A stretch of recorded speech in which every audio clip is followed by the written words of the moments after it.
Politicians are put there to give you the idea that you have freedom of choice.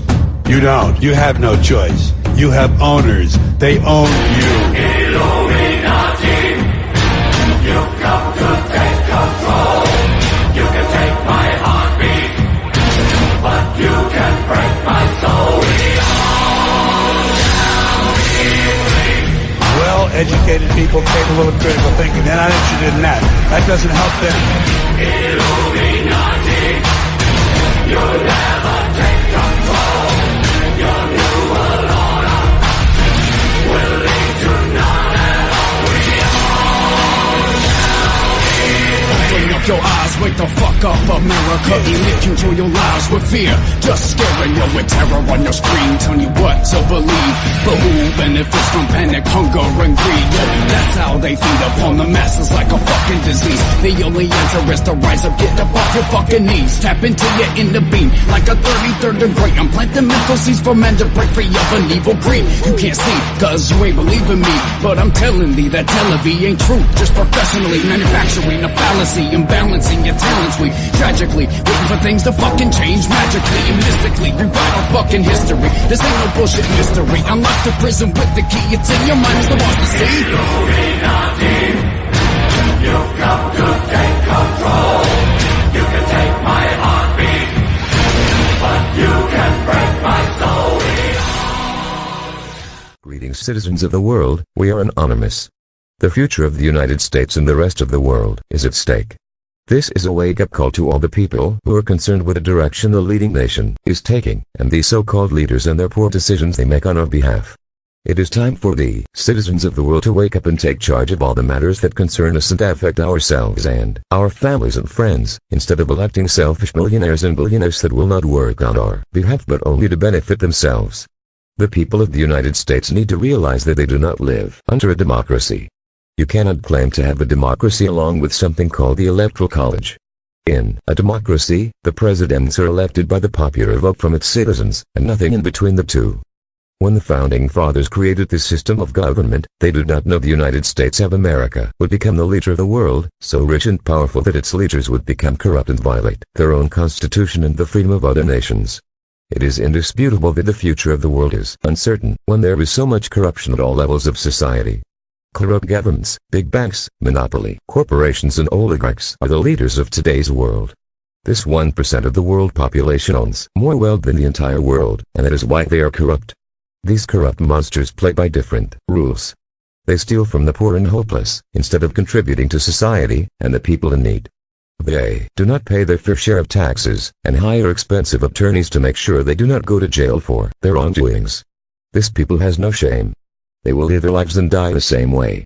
Remember what the scripture says on 1 Timothy 6:10, for the love of money is the root of all evil. But not everything is lost if we, the people, and the citizens of the world do our part. We can start our protest by firing these corrupt leaders and rewriting the unfair laws they wrote. Also by electing leaders that will work on behalf of we the people and for our well-being. Leaders who understand that we do not need big banks holding our wealth and stealing from us at the same time, therefore they need to be broken. Also, leaders who understand that monopoly corporations are limiting our options and making us pay more for what we should be paying much less.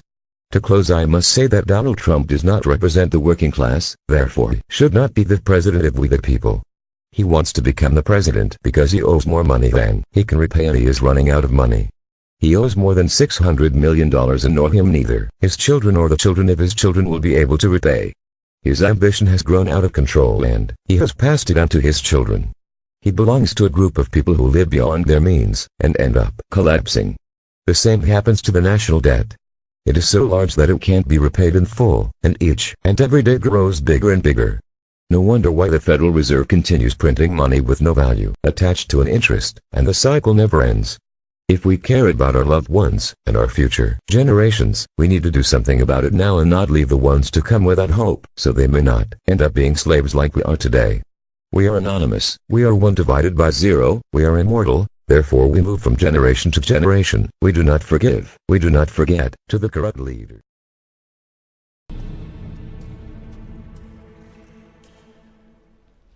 Now that's done with, it's time to have a look at your face. Take off your mask. No.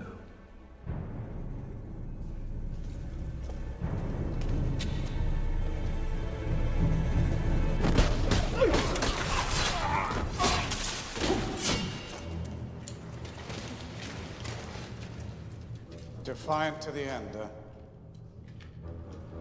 You won't cry like him, will you? You're not afraid of death. You're like me. The only thing that you and I have in common, Mr. Creedy, is we're both about to die. How do you imagine that's gonna happen? With my hands around your neck. Bollocks. What you gonna do, huh? We've swept this place. You've got nothing. Nothing but your bloody knives and your fancy karate gimmicks. We have guns. No, what you have are bullets, and the hope that when your guns are empty, I'm no longer standing, because if I am, you'll all be dead before you've reloaded. That's impossible. Kill him.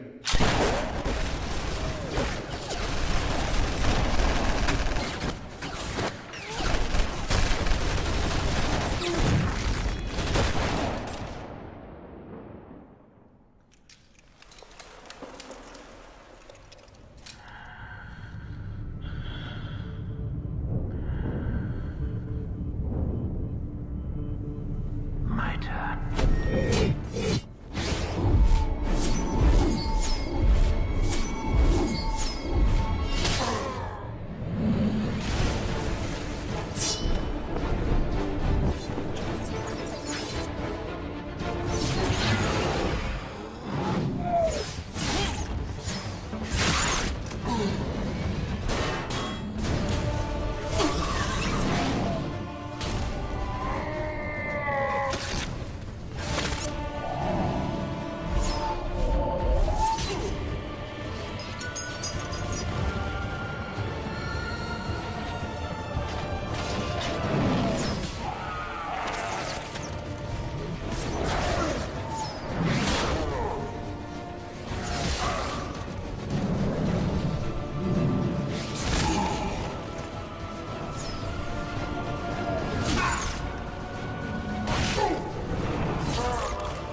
Die!